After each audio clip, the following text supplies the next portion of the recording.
Hello दोस्तों, welcome to परीक्षा pro.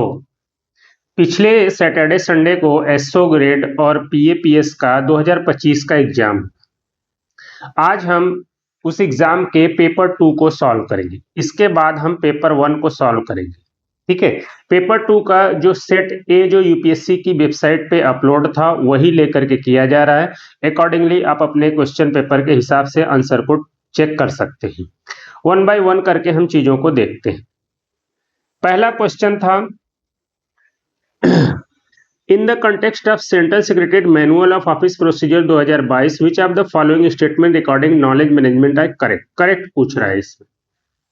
पहला इसमें था note for successor generally has to be of uniform format across the level even though the responsibility may vary from one post to another. ये एकदम सही।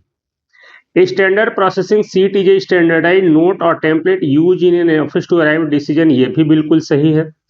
Bye referring to standard note one can easily access, एकदम standing note के बारे में एकदम सही है।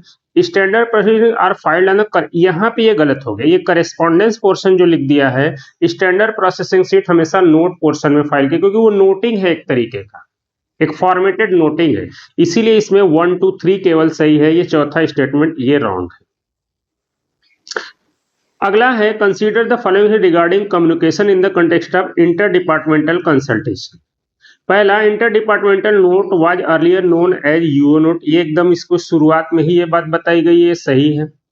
Inter departmental note when calling for advice और concurrence from other ministry should prescribe a time limit. ये भी बिल्कुल सही है। Interdepartmental reference may be made under the signature of section officer. ये गलत है। ये पढ़ाते समय बताया गया था कि ये अंडर सेक्रेटरी के सिग्नेचर से इशू होता है, एसओ के नहीं। एंड चौथा सही है, draft of the order propose to be issued should be placed along with. ये बिल्कुल सही है। तो ये इसमें 1 2 4 सही हो गया, 3 नंबर स्टेटमेंट गलत है। अगला नोटिंग के बारे में है। Noting is the process of recording a note on the note portion of file. ये बिल्कुल सही है। A note may not be submitted to the computer merely for information. ये गलत है। हमने जब पढ़ा था कि नोटिंग सबमिट करने का 2 पर्पज होता है, डिसीजन के लिए और इंफॉर्मेशन के लिए। ठीक है, तो ये स्टेटमेंट गलत हो गया इसका। A self content note is prepared while seeking concurrence of another department. ये भी बिल्कुल सही है। A note will be divided into serially number paragraph. ये भी बिल्कुल सही है। तो इस हिसाब से 1 3 4 इसका सही था और 2 नंबर गलत था। Consider the following statement in the registration of dak से रिलेटेड ये क्वेश्चन है। पहला, all dak without exception need to be registered at the entry level in central registry. ये गलत है। सारे डॉक का रजिस्ट्रेशन सीआरयू में नहीं होता, उसके एक्सेप्शन है जो बताए गए हैं और जो इस क्वेश्चन में भी दिया हुआ है। जैसे casual leave application is not required to be registered at entry level. ये बिल्कुल सही है। ये इसी का एक तरीके से एक्सेप्शन है जो हमने पढ़ा था। अगला है communication receipt from member of parliament are registered in a separate register maintain. ये भी बिल्कुल सही है। ये बात भी हमने पढ़ी थी। और copies of miscellaneous circular are required to be registered. ये भी गलत है, क्योंकि जब हमने ये विदाउट एक्सेप्शन लिख करके ही गड़बड़ किया है। इसके कई सारे एक्सेप्शन है, जिसमें एक एक्सेप्शन ये है, एक एक्सेप्शन ये था। ठीक है, तो पहला और चौथा स्टेटमेंट इसमें रॉन्ग है, दूसरा और तीसरा करेक्ट है। करेक्ट पूछ रहा है तो 2 और 3 इसका आंसर हो गया। अगला है consider the following statement in the context of MOP. Classified paper should be handled in accordance with departmental security issued by MHA. बिल्कुल सही है। Every classified file shall be reviewed once in a 7 year. ये गलत है। Once in a 5 year इसका review होता है। ये 7 दे के गलत किया है। And inter departmental note referred by department to ये बिल्कुल ये बात बताई भी गई है कि आईडी नोट को कॉन्फिडेंशियल की तरह ट्रीट किया जाता है। ठीक है, तो 1 और 3 इसका सही आंसर हुआ। 2 नंबर जो है कि गलत स्टेटमेंट दिया हुआ है। अगला, in terms of CSMOP section officer is required to take action to rectify the defect pointed out in the inspection report and submit a compliance report to his superior officer within 15 days. इसका answer है। Factual सवाल दे दिया था, 15 days है इसका answer. In context of file management system, e file से related सवाल पूछ दिए। E file also comprise reference, linked file and trash file. ये सही है। In e file all the electronic receipt including scanned copy of FR are uploaded. ये भी बिल्कुल सही है। For electronic files the need for creating a new volume does not arise. बिल्कुल सही है। ई ऑफिस में वॉल्यूम 1 वॉल्यूम 2 का कोई कॉन्सेप्ट नहीं होता है। In e file only active files are available for linking, ये भी बिल्कुल सही। ठीक है, तो चारों स्टेटमेंट एकदम सही है इसके। अगला क्वेश्चन ही एमओपी से है। टोटल 20 क्वेश्चन आए हैं एमओपी से। Which of the following are required to be published in Part 4 of the Gazette of India? Part 4 Gazette of India में केवल advertisement and notices issued by the private individual and private bodies he publish की जाती है, बाकी कोई नहीं, तो इसीलिए इसका आंसर केवल 2 है। अगला है which of the following functionaries are normally vested with the maximum measures of independent function and responsibility in respect of business following within here wing. यहां इसका आंसर आपको विंग से मिलना था। ठीक है, subject to overall responsibility of the secretary. Wing कौन कौन हेड कर सकता है? Joint secretary, additional secretary, special secretary, क्योंकि director and deputy secretary division को हेड करते हैं, इसीलिए 1, 2 और 4 इसका आंसर होगा। अगला है consider the following instrument in the context of organisational structure of the government of India in terms of CSOMP. Constitutional bodies are establish under the statute और एन एक्ट ऑफ पार्लियामेंट, एकदम गलत है। Constitutional body constitution के द्वारा establish की जाती है। ठीक है, तो 1 से ही अगर इसको इलिमिनेट किया जाए तो देखिए ये इलिमिनेट हो जाएगा, ये हो जाएगा, ये हो जाएगा, और आपका आंसर 2, 3, 4 हो जाएगा। इस तरह इलिमिनेट करके आप डायरेक्टली आंसर तक पहुंच सकते हैं। अगला है in terms of COCMOP which of the following shall not be taken for the redressal of grievance. एक तरीके से ये पूछ लिया था कि ग्रीवेंस की डिफिनीशन में क्या क्या नहीं आता है। सजेशन ग्रीवेंस की डिफिनीशन में नहीं आता, ये भी हमने पढ़ा है। ईमेल के थ्रू कोई कंप्लेन आया वो भी नहीं आएगा, आरटीआई के तहत नहीं, और पर्सनल फैमिली डिस्प्यूट भी नहीं आएगा। तो ये चारों जो है वो ग्रीवेंस की डिफिनीशन में नहीं आते। अगला for the purpose of inter ministerial consultation which of the following ministry shall required to be in economic matters. Economic matters में हमेशा नीति आयोग से कंसल्टेशन की जाती है। Consider the following statement in the context of transfer of file in the event of transfer of work from one department section to another. इसका जो the transfer shall transfer all the related record of both current and closed file, एकदम सही है। In case of transfer of file from one department to another, a list will be prepared and approval of HOD, ये भी बिल्कुल सही है। The department section taking over the record may reclassify, गलत है ये। पुराना डिपार्टमेंट ने जो क्लासिफिकेशन ऑफ फाइल किया था उसको चेंज नहीं कर सकते ये, ठीक है, और ना ही री नंबरिंग कर सकते हैं पेज की, तो इसीलिए ये स्टेटमेंट गलत है और 1 और 2 इसका राइट आंसर है। In the context of integrated headquarter of ministry of defence which of the following is correct? IHQ of MOD is comprised of army headquarter, यहां तक सही है। नवल हेडक्वार्टर ये भी सही है। एयर हेडक्वार्टर ये भी सही है, लेकिन DRDO इसका पार्ट नहीं होता है, इसीलिए पहला स्टेटमेंट गलत है। दूसरा, IHQ में क्या क्या होता है दे दिया, आर्मी हेडक्वार्टर इंक्लूड करता है, Naval headquarter, air headquarter and defence staff headquarter, ये सही है। इंटीग्रेटेड हेडक्वार्टर सेम है सर्विस, ये मैंने बताया था कि सर्विस हेडक्वार्टर का ही नाम बदल करके इंटीग्रेटेड हेडक्वार्टर कर दिया गया, ठीक है, इसीलिए इसमें 2 और 3 सही है, पहला गलत। In parliamentary form of government the council are collectively responsible to house of the people, ये पॉलिटी में भी पढ़ाया गया था और एमओपी में। इंडिविजुअली वो प्रेसिडेंट के प्रति रिस्पॉन्सिबल होते हैं, लेकिन कलेक्टिवली वो हाउस ऑफ द पीपल के प्रति। Under the numbering system based on subject classification, a file has been assigned the file number ये in this file, ये 8 किस लिए है आपको पता है, जो बीच में रहता है वो serial number of the file, उस पर्टिकुलर ईयर में ये किस सीरियल नंबर की फाइल है जो ओपन की गई है उसको डिनोट करता है। In terms of the provision of central secretariat manual CSMOP which of the following urgency grading shall be used in case requiring prompt attention immediate। Immediate हमेशा प्रॉम्प्ट अटेंशन के लिए यूज होता है। In consider the following statement in the context of e file management. In e file the system automatically number the e pages in note and correspondence portion, बिल्कुल सही है। The system facilitate marking a receipt as करें PUC और FR, ये भी सही है। The number assign to PSU can be change, कभी भी कंप्यूटर में जो नंबर चढ़ जाता है वो चेंज नहीं हो सकता, ये गलत है। In e file the system automatically flag the, automatically कभी भी PSU या FR नहीं होता, जाकर रिफरेंसिंग हाइपरलिंक करना पड़ता है, तो 1 और 2 ही इसका आंसर है।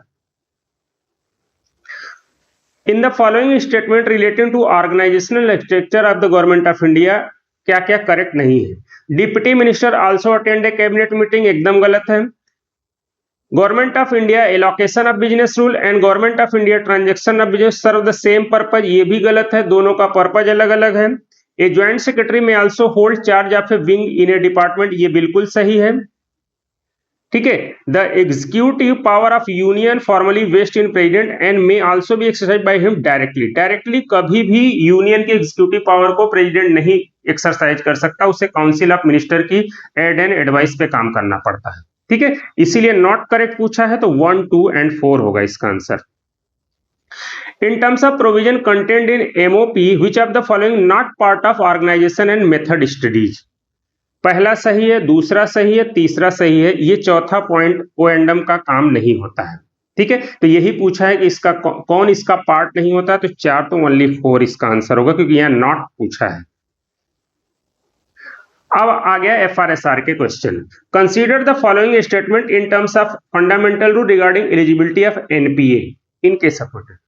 NPA shall B admissible at the rate of 25%, पहला ही गलत हो गया, क्योंकि NPA 20 बेसिक पे का 20% मिलता है। ठीक है, for the purpose of NPA the basic pay shall mean the pay drawn in the prescribed level, ये बिल्कुल सही है। The sum of basic pay NPA shall not exceed 2,37,500, ये भी बताया गया है, सही है। The NPA shall be treated a pay for the computation of dearness allowance but not for, यहीं से आकर के ये गलत हो गया। रिटायरमेंट बेनिफिट में हमने पढ़ा था कि ये इमोलुमेंट्स का पार्ट होता है। ठीक है, इसीलिए ये गलत, तो यहां नॉट करेक्ट पूछा है। ठीक है, अच्छा नॉट करेक्ट पूछा है, तो ये भी गलत हो गया। ये दोनों 2 और 3 सही हैं, तो 1 और 4 इसका आंसर होगा। मैं इसको करेक्ट मान के कर दिया था। ठीक है, तो 1 और 4 इसमें नॉट करेक्ट है। अगला है which of the following are covered in the definition of family for the purpose of transfer travelling allowance. Divorce daughter residing with the government servant wholly dependent, एकदम सही है। स्टेप फादर, अगर आपको याद हो मैंने बार बार बोला था, LTC में स्टेप मदर और स्टेप फादर दोनों हैं, TA रूल में केवल स्टेप मदर है, स्टेप फादर नहीं है, इसीलिए सवाल पूछ लिया था। और जिनको ये बात होगी अगर 2 से ही एलिमिनेट करेंगे तो देखिए ये एलिमिनेट हो जा रहा है, ये हो जा रहा है और ये हो जा रहा है, और आपका आंसर 1 निकल कर आ जाएगा। In the context of daily allowance on tour, government servant driving pay in the pay level of 9 to 11 are entitled to reimbursement of food per day food bill 1125। ये नया रेट रिवाइज होकर के जो 25% increase करके बताया गया, वहीं से सवाल पूछ लिया था। Special duty allowance is admissible to central government employees serving in north eastern region Ladakh, ये भी बताया गया था, 10% ऑफ basic pay. As per the award scheme of central government employee as well as member of public, if the total strength of department ministry including its attached subordinate is more than 5 lakh, the number of person eligible for award is 3 होता है। FRSR में इस बार factual data बहुत आ गए थे। Mr. X, a central government employee, was posted from Delhi to Srinagar in Kashmir Valley in the month of September. He opted to move his family from Delhi to Patna at government expenses. What would be his entitlement for transport allowance inclusive composite transfer grant for his family? ठीक है, ये देखिए composite transfer grant कभी भी family या government employ का नहीं, वो पूरी फैमिली का एक तरीके से एक्सपेंसेज है। और ये पूरा का पूरा जो है कि इसका जो है कि पूरा जो क्वेश्चन का थ्रस्ट था वो CTG पे है। तो आपको बस ध्यान रखना है कि दिल्ली से श्रीनगर अगर ट्रांसफर हुआ है तो कितना CTG मिलता है, तो 80% ऑफ लास्ट मंथ बेसिक पे मिलता है। पहला तो एकदम गलत है, दूसरा एकदम गलत है। ये भी स्टेटमेंट गलत है कि no transfer now would be admissible in this case, ऐसा हो ही नहीं सकता। ठीक है, तो C इसका आंसर होगा। Under which of the following fundamental rules the pay of a government servant who is appointed as a probationer in another service or cadre and subsequently conferred in that service or cadre shall be regulated? Question की थोड़ी clarity कम है, क्योंकि during probation जब कोई ऐसे appoint होता है तो उसका पे FR22B1 में फिक्स होता है, और प्रोबेशन कंफर्म होने के बाद उसका FR22 1A 1 2 ऐसे करके फिक्स होता है। तो यहाँ क्लियरिटी ही नहीं आ रही कि वो पूछ क्या रहा है कि ड्यूरिंग प्रोबेशन पे फिक्सेशन की बात पूछ रहा है या कंफर्मेशन के बाद, क्योंकि दोनों सिचुएशन में अलग अलग रूल में फिक्स किए जाते हैं। लेकिन इसमें सबसे बेस्ट ऑप्शन जो है वो ए है। वजह ये है कि कंफर्मेशन के बाद ये बता नहीं रहा है क्वेश्चन कि वो हायर पोस्ट पे अपॉइंट हुए हैं, कि सिमिलर पोस्ट पे अपॉइंट हुए हैं, कि लोअर पोस्ट पे। क्योंकि हायर पोस्ट पे अपॉइंट होते हैं तब इस रूल में पे फिक्स होता है, सिमिलर पोस्ट या लोअर पोस्ट में अपॉइंट होते हैं तो FR 22(1)(a)(2) में पे फिक्स होता है। पे फिक्सेशन वाली क्लास में ये बात बताई गई थी, तो इसीलिए इसका आंसर ए ही रहेगा, क्योंकि इंटेंशन एग्जामिनर का लग रहा है कि प्रोबेशनर जब वो है तब इस रूल में फिक्स होगा। Entitlement of a government servant in the pay scale of 6 to 11, by rail entitlement पूछ लिया तो AC2 होता है। The rate of house rate allowance for a Y class city, आपको पता ही है कि करंट रेट जो है वो 20% का चल रहा है HRA वाई क्लास सिटी में। In terms of TA rule which of the following statement is correct? Non practicing allowance shall be included in the basic pay drawn in the appropriate pay level in the pay method for to determine the TADA entitlement of a government servant। TADA entitlement कभी basic पे से link ही नहीं है, entitlement हमेशा पे level से होता है, ठीक है। इसीलिए स्टेटमेंट गलत है, क्योंकि इससे बेसिक पे या NPA का कोई लेना देना ही नहीं होता है। A temporary employee who has put in a total service of not less than 10 years under the central government and retiring on attaining the age of superannuation has been entitled to एकदम TA on retirement वाले case में ये बात एकदम बताई गई थी कि कोई भी टेम्परेरी एम्प्लॉय 10 साल से ज्यादा की सर्विस हो गई है और वो सुपर एनुएट हो रहा है तो TA ऑन रिटायरमेंट उसको मिलेगा, यही चीज है। The time limit for submission of claim for TA on retirement is 180 days succeeding the date of completion of journey, ये भी बिल्कुल सही है। तो करेक्ट आंसर इसका 2 और 3 है। अगला है under which one of the following fundamental rule the central government may appoint a government servant already holding a post in a substantive or officiating capacity to officiate as a temporary measure in one or more of the other independent post at one time under the government. ये combination of post जो आपको पढ़ाया गया FR 49 यही पूछ लिया सीधा। एक साथ एक गवर्नमेंट एम्प्लॉय को एक से ज्यादा पोस्ट पे जो अपॉइंट किया जाता है तो FR 49 के प्रोविजन के तहत ये FRSR के टॉपिक में पढ़ाया भी गया है। What is the current monthly ceiling for reimbursement against purchase of briefcase, ये जनरल सी बात पूछ लिया जो नॉर्मली बैग वगैरह। तो सीनियर PPS का पूछ लिया तो ये 6250 है currently.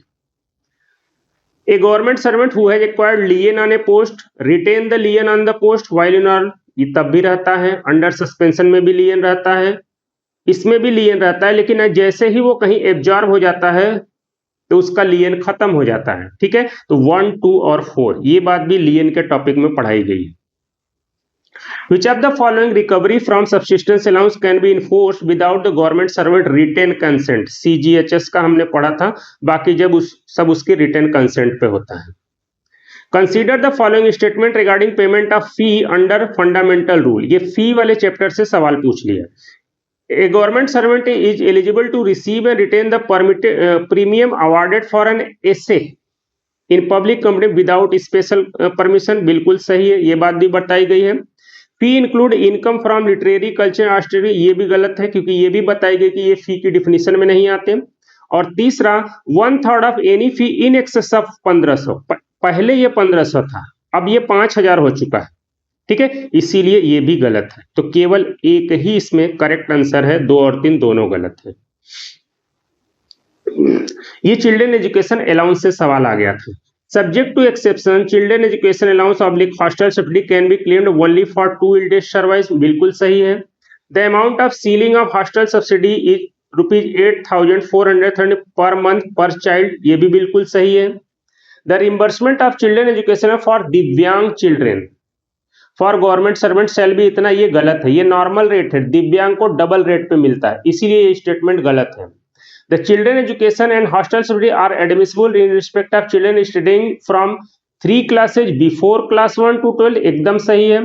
Hostel subsidy is applicable only in respect of the child studying in residential educational institution located at least, ये 40 की जगह 50 किलोमीटर होता है, ठीक है, इसीलिए ये गलत है।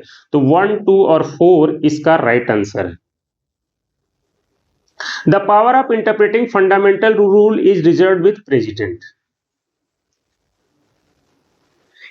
In terms of fundamental rule, where no tenure regulation exists for the ex cadre post, the normal period of deputation, ये deputation के पहली ही क्लास में बताया गया था कि ये 5 year होता है. In terms of fundamental rule, the maximum age limit on the closing date of receipt of application prescribed for appointment on deputation in the case of post of SAG level and above, ये 58 year होता है. ये भी deputation की guideline में पढ़ाया गया है. In terms of fundamental rule, the current rate of special allowance payable to parliament assistant, ये पहले 2250 हुआ करता था, 25% का इंक्रीज हुआ है, तो अब ये रेट है 2813 रुपए.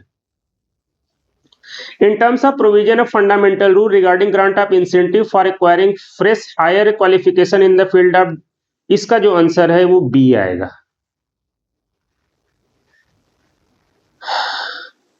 42. Mr. X in receipt of 81,200 in pay level of 7 of the pay matrix with next date of increment 1/7 has been awarded a penalty of withholding of next increment for 3 years without cumulative effect. Void order 20/5/23. What would be the pay of Mr. Age on 21/5/26? एक तरीके से ये पूछना चाह रहा है कि penalty खत्म होने के बाद उनका पे क्या होगा. कॉमन सेंस से ये सवाल लगाई जा सकती थी. वो पहले 81,200 ड्रा कर रहे थे, 3 साल तक withholding of increment without cumulative effect का उनको जो है कि पेनाल्टी लग गया, तो 3 साल तक वो यही 81,200 वो ड्रा करते रहेंगे क्योंकि सारा इंक्रीमेंट विथहोल्ड किया गया.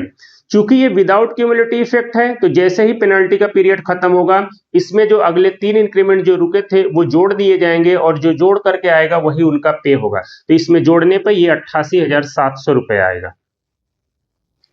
In terms of central government general pool residential accommodation rule, which of the following shall qualify for discretionary allotment? एक तो discretionary allotment का मतलब होता है out of turn allotment.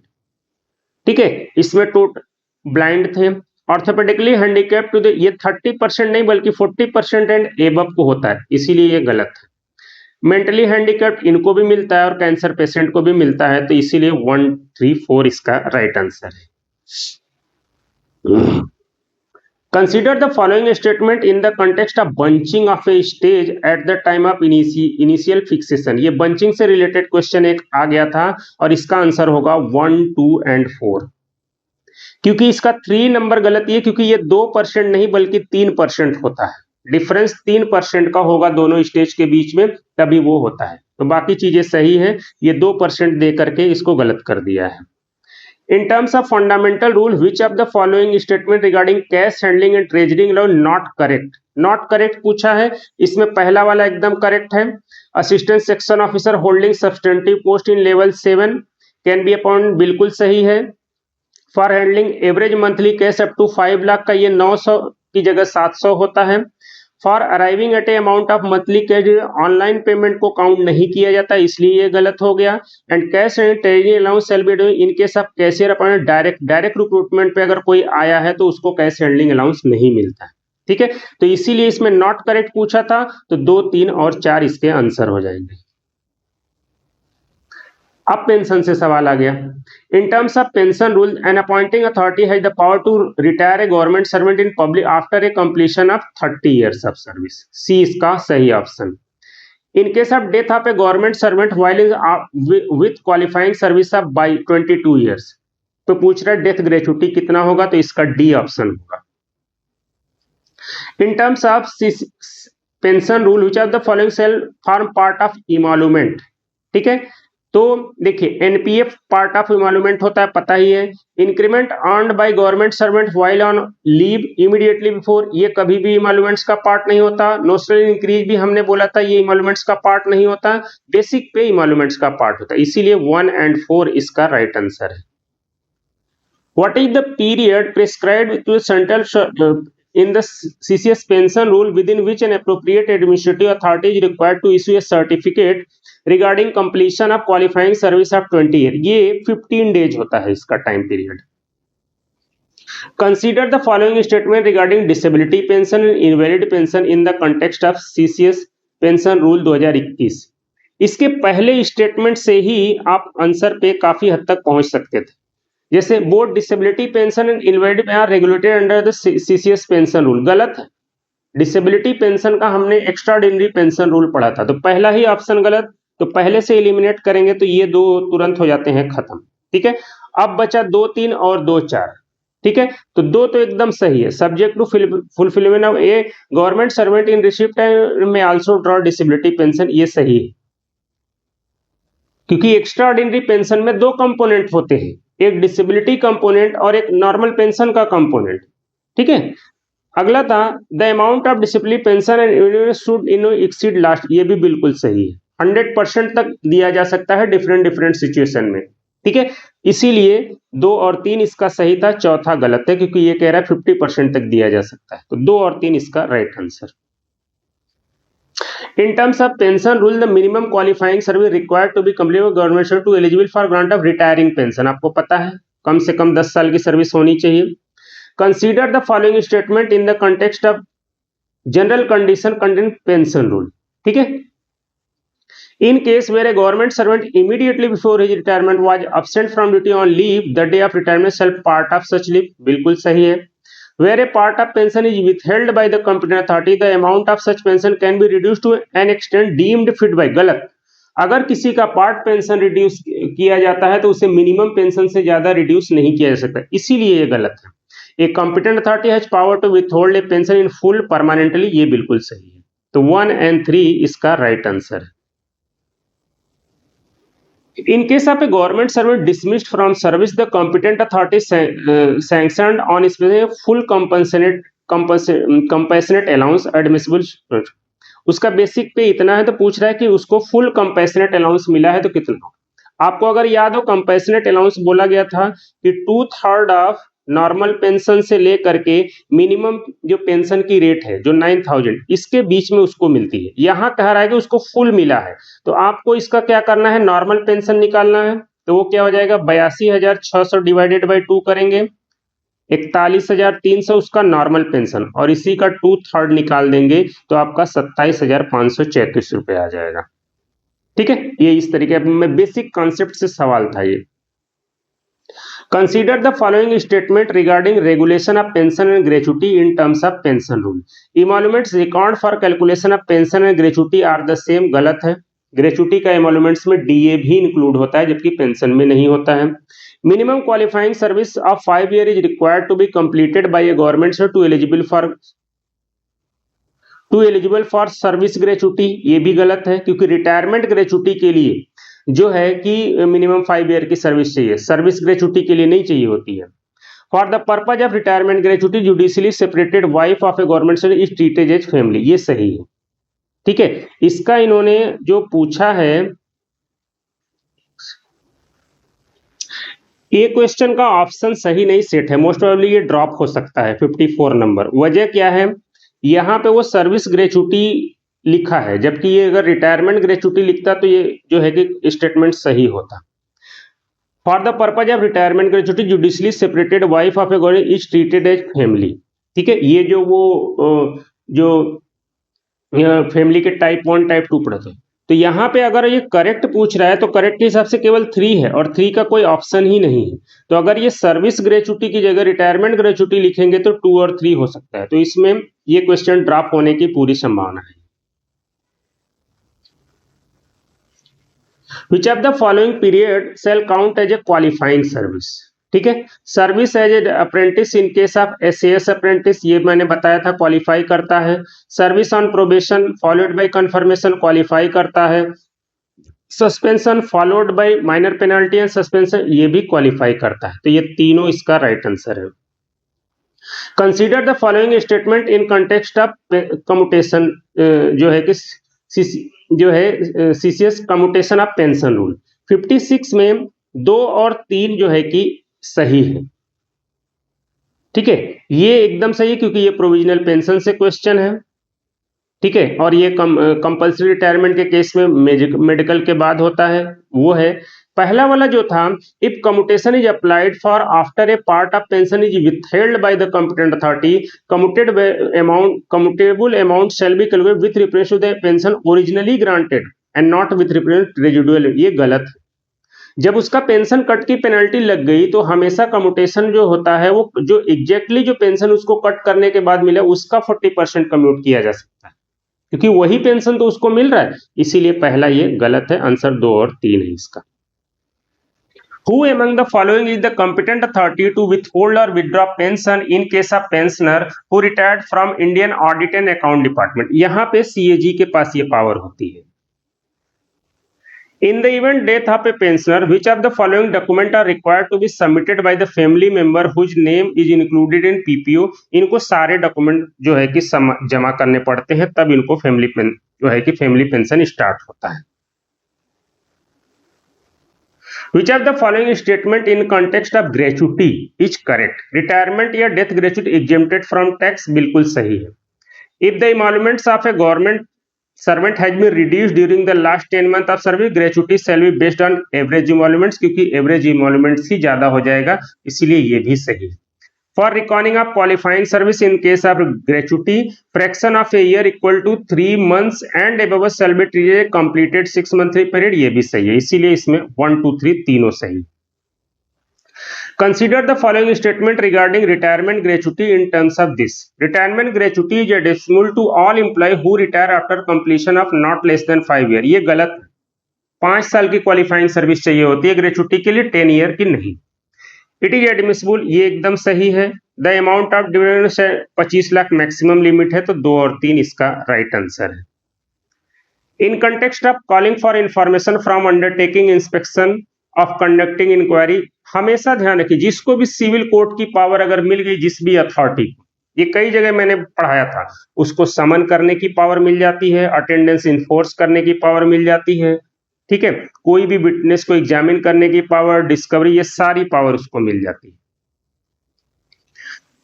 To which of the following do the CCS implementation of not apply, ये पहली ही class में पढ़ाया गया था, इन पे नहीं अप्लाई होता है, इन पे नहीं होता है, इन पे ओनली 2 पे अप्लाई होता है, तो नॉट अप्लाई पूछा है तो 1 2 3 4 इसका आंसर हो जाएगा। Consider the following statement in context of pension rule, ठीक है, यहां पे दोनों स्टेटमेंट इसके सही। In case where a nomination made by a government servant, pensioner, family pension has been incorporated in the PPO issued to child suffering from mental disability, कभी भी जो मेंटल डिसेबिलिटी का जो चाइल्ड होगा बिना गार्जियन सर्टिफिकेट के उसको नहीं मिलता है, जो क्योंकि वो उस आउट ऑफ माइंड है, तो जो गार्जियन होगा वो जब गार्जियनशिप सर्टिफिकेट जमा होता है तब उसे फैमिली पेंशन मिलता है। ये लीव रूल का ऐड कर दिया था यहाँ पे। If a government servant retire under the scheme of voluntary retirement while he is on leave not due without returning to duty, the retirement shall take effect from the date of commencement of leave not due, ये leave rule में पढ़ाया गया था, तो इसीलिए दोनों सही है। In the context of pension rule, the भविष्य मीन्स, ये बड़ा अजीब सवाल पूछ लिया था, ये भविष्य में क्या है, पहला है, दूसरा है, तीसरा है, ये वाला नहीं है, ठीक है, तो 1 2 3 ओनली, क्योंकि रिस्टोरेशन ऑफ कम्यूटेशन, अगर आपको याद हो, हम कम्यूटेशन जब पढ़ रहे थे तो वहां हमने बात की थी कि ये जो पेंशन डिसबर्सिंग अथॉरिटी होगी वो ऑटोमेटिकली उसका जो है कि रिस्टोर करेगी। अगला है consider the following regarding pre mature retirement of a government servant under FR 56G। Pre mature retirement of is a penalty, पहली बात ही गलत होगी, ठीक है, और इसके बेसिस पे अगर आप चाहो तो ए और सी तो वैसे ही इलिमिनेट हो गए। अगला, a government servant whose integrity is doubtful shall be retired, बिल्कुल सही है। A government servant shall not be retired on ground of doubtful integrity if he would be retiring on superannuation within a period of 1 year, ये गलत है। ये doubtful integrity की जगह इनइफेक्टिवनेस के नाम पे लास्ट 1 ईयर में किसी को रिटायर नहीं करना है, तो ये स्टेटमेंट गलत है। Service record for past 5 year, कभी पास्ट 5 ईयर का सर्विस रिकॉर्ड नहीं देखा जाता है, पूरे सर्विस का सर्विस रिकॉर्ड देखा जाता है, इसीलिए ये भी गलत है, तो इसमें जो करेक्ट है वो केवल 2 है। अगला है participation of central government employ in gherao is a constitutional violation of which of the following rule. जो घेराव है वो रूल 7 में तो एकदम स्ट्राइक की डिफिनीशन में ही आता है, लेकिन इसका आंसर रूल 3 भी हो सकता है। क्लोजेस्ट आंसर 7 है, लेकिन संभावना आप देखते हैं यूपीएससी क्या स्टैंड लेता है, रूल 3 का भी इसमें चांसेस बन सकते हैं, तो ऐसा भी हो सकता है कि ये भी ऑप्शन में करेक्ट हो जाए।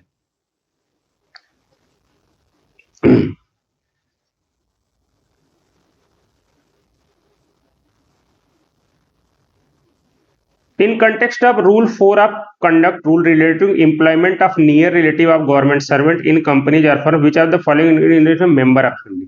आपको याद हो मैंने ये रूल पढ़ाते समय बोला था कि इस रूल के लिए स्पेशल फैमिली की डिफिनेशन बनाई गई है, ठीक है। तो इसमें चारों कवर होते हैं, चाहे वो डिपेंडेंट हो चाहे ना हो। In terms of delegation of power under conduct rule, who among the following is the competent to grant permission for employment of near relative in private firm having official dealing in case of an officer of Central Group A on deputation in Andaman and Nicobar Island? जब वहां पे है तो उसका administrator ही इसमें जो है कि competent authority है। Consider the following statement in CCS conduct rule, ठीक है। Humiliating treatment likely to affect health or safety of a woman is in nature of sexual harassment, सही है एकदम। Joint representation should be viewed as, ये भी सही है एकदम। During lunch break the government servant can not play card in the recreation, ये गलत है, लंच में खेल सकते हैं। And all member of all India is govern by CCS conduct rule, ये भी गलत है, इनका अलग है। तो ये 1 और 2 ही इसका आंसर है।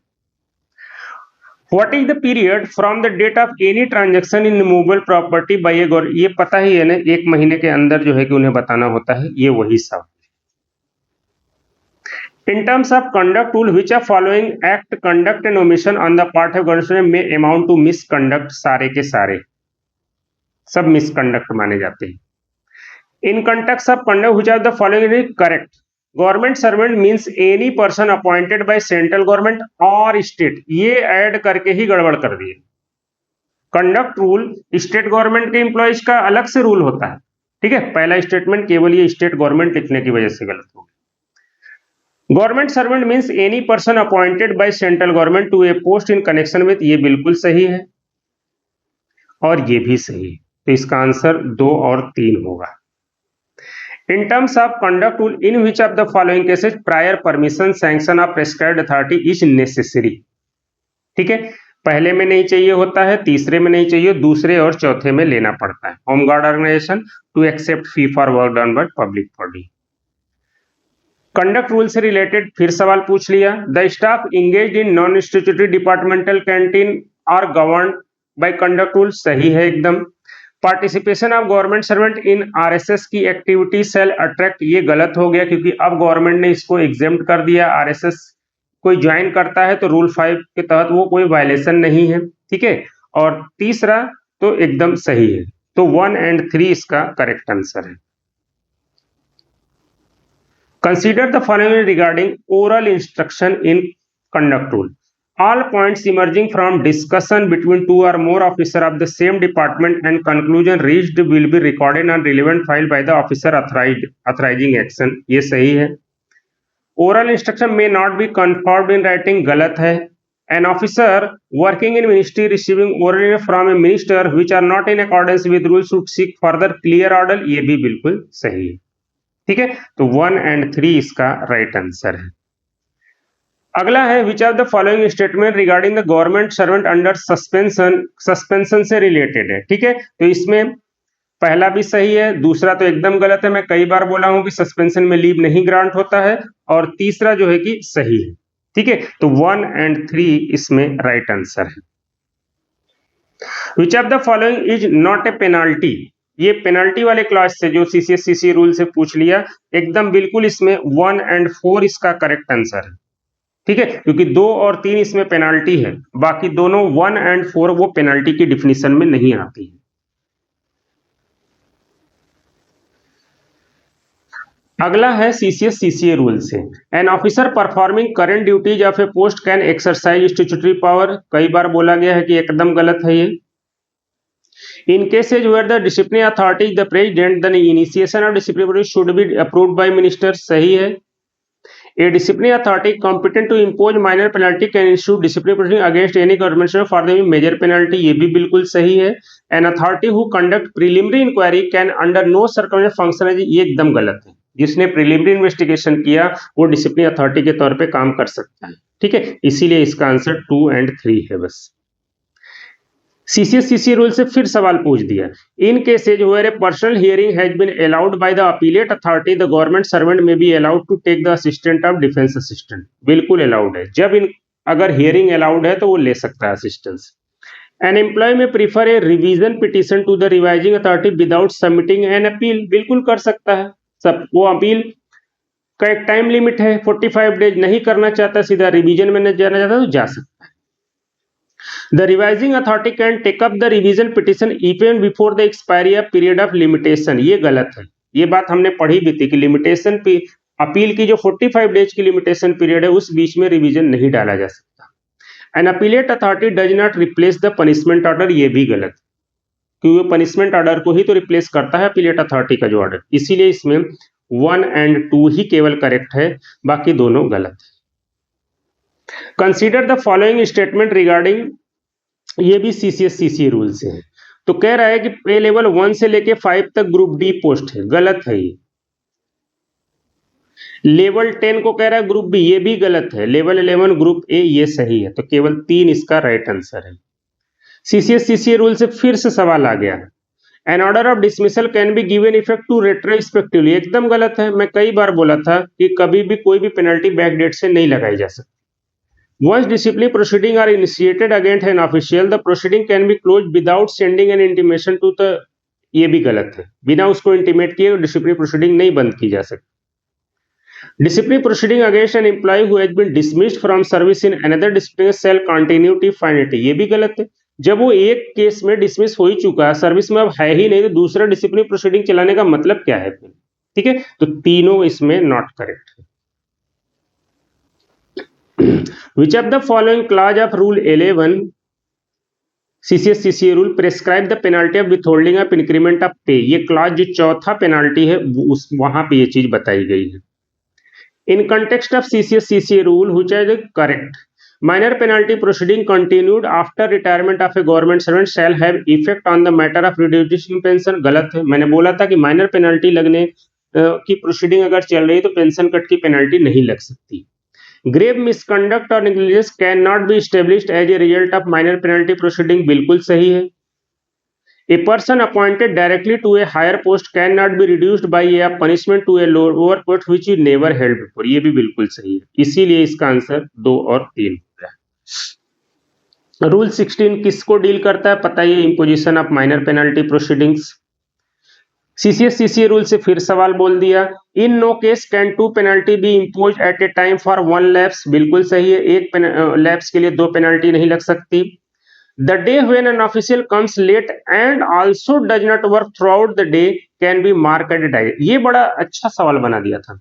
अगर यहां से यहां तक की केवल हम बात करें, ये आपकी कॉन्सेप्चुअल क्लियरिटी को चेक करने के लिए सवाल बनते हैं। तो जब कोई लेट आता है तो उसको डाइजनन नहीं किया जा सकता, लेकिन हमने डाइजनन की 3 जो कंडीशन पढ़ी थी उसमें ये बोला था कि अपनी ड्यूटी परफॉर्म नहीं कर रहा है उसके लिए डाइजनन किया जा सकता है। तो ये एंड करके जो ऐड कर दिया इसीलिए उस दिन के लिए उसको डाइजनन किया जा सकता है। ठीक है, तो ये राइट हो गया। When a second penalty of higher grade is imposed on a government servant during the currency of first penalty of lower grade, the disciplinary authority is empowered to indicate in the punishment that both the penalties shall run। ये बिल्कुल सही है, ये बात पढ़ाई भी है CCA rule में। An official on whom penalty of reduction of lower post has been imposed can be transferred during the currency of penalty to a post carrying basic pay of, ये एकदम गलत है। क्या पर्पस सर्व होगा? उसको penalty लगा के लोअर पोस्ट पे रिड्यूस किए और कह रहा है कि ड्यूरिंग जो है कि करेंसी पीरियड उसको हायर पोस्ट पे दूसरी जगह ट्रांसफर किया जा सकता है, इसलिए ये एकदम गलत है। तो नॉट करेक्ट पूछा है, तो इसमें 1 2 3 तीनों करेक्ट है और चौथा ही केवल नॉट करेक्ट है। A government servant on leave not due is entitled to leave salary, B. HPL के बराबर वो पाता है, तो एचपीएल के बराबर लीव सैलरी क्या होती है? ईएल का आधा। The power to relax any of the CCS leave rule किसके पास है? डीओपीटी के पास। Which of the following is regarding commuted leave is correct? When commuted leave is granted, twice the amount of such leave shall be debited against the HPL, सही है। Medical certificate not necessary for commuted leave in continuation of maternity leave, ये भी सही है।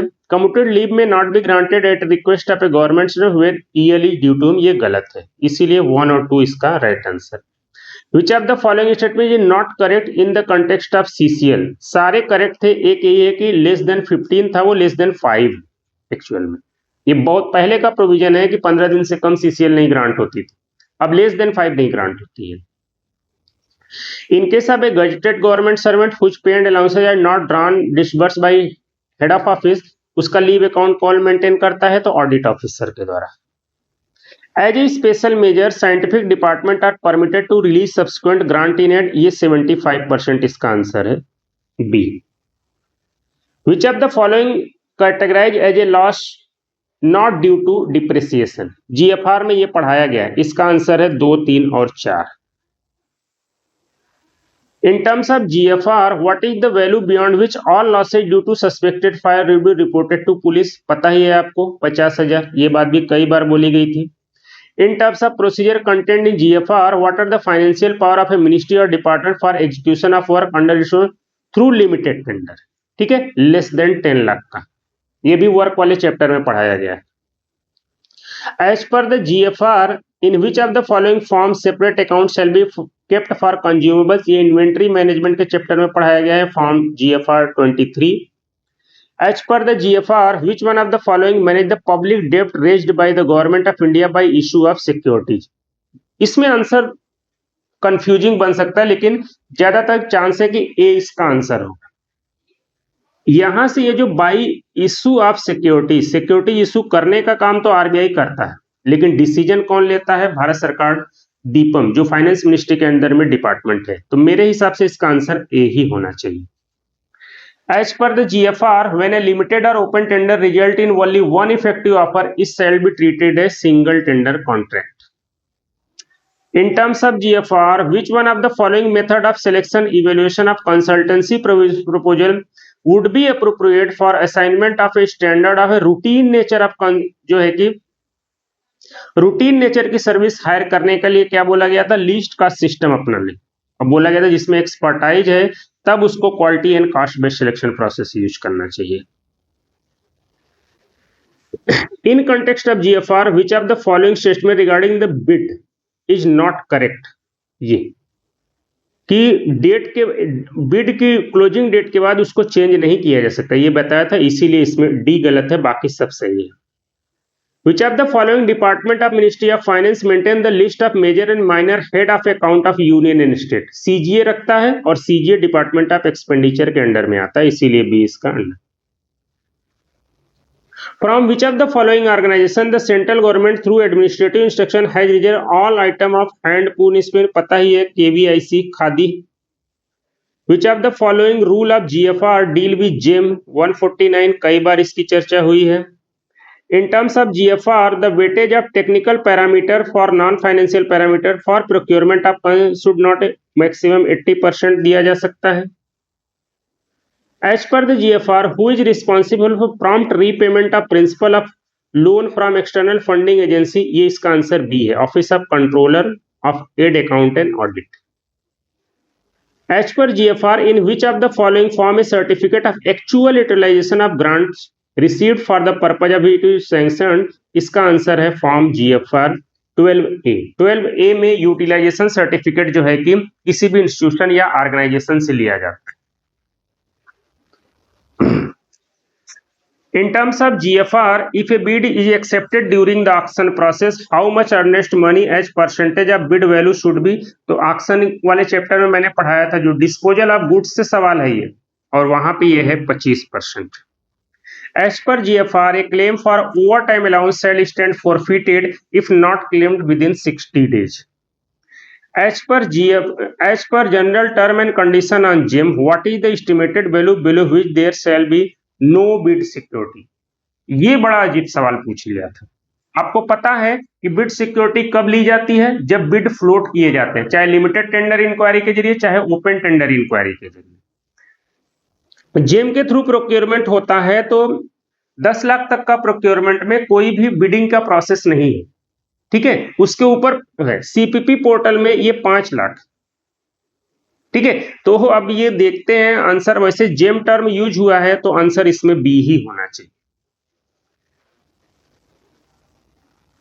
In context of GFR the term GRF government redemption fund, ये जो government guarantee वाले chapter में ये पढ़ाया गया है। As per GFR, contract document when necessary should be executed within 21 days. As per provision of DFPR, expenditure already incurred under an emergent situation by an authority in excessive power should be treated as irregular expenditure. GFR के DFPR के I think last chapter में ये पढ़ाया गया है। In terms of DFPR, the object head office expenses belong to which of the category? Object head इससे belong करता है। बहुत फैक्चुअल सवाल आ गया। The monetary limit up to which the loss due to depression in the value of, ये 5 लाख इसका answer है। रूल 10 आपको पता ही, एप्रोप्रिएशन रीएप्रोप्रिएशन से। As per DFPR which of the following object is not included in the object head class? बहुत object head से 2 class उस table से पूछ लिया, तो ये इसका डी आंसर है। Which of the following statement regarding general condition for incurring expenditure in terms of delegation of finance is not correct? ठीक है, ये an officer appointed to perform the current duties of a post in addition to his own can not exercise financial power, गलत है, वो statutory power exercise नहीं कर सकता, इसीलिए इसका बी आंसर है। In terms of DFPR, what are the financial power of secretary for limited tender contract? 100 crore तक की पावर है उसके पास। As per DFPR, a purely temporary structure means the life of which is not more than 2 years, इसको बोलते हैं। 119 question, in terms of CCS LTC rule which one of the following is a time limit prescribed for administration for verification of LTC claim? ये है 10 working days. Consider the following statement on issue of relating to LTC, इसमें जो है चौथा केवल जो है कि गलत था, तीसरा 1 और 2 इसका सही है, क्योंकि जो बाय एयर इंटाइटल्ड नहीं है उनको ऑथराइज्ड ट्रैवल एजेंट से बुकिंग करना मैंडेटरी नहीं होता है। ठीक है, तो ये इसका 1 और 2।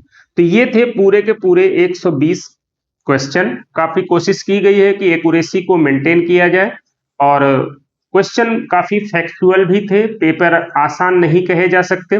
पहली बात, इतने लंबे लंबे स्टेटमेंट है कि पढ़ने में ही टाइम बहुत जाता है, तो मेरे हिसाब से अगर कहेंगे तो पेपर टफ। ठीक है, बाकी आप लोग मिला लीजिएगा। कहीं पे अगर कोई मुझसे मिस्टेक हुई होगी तो कमेंट सेक्शन में बताइएगा, तो फिर उसको एक्सप्लेन किया जाएगा। Okay, bye.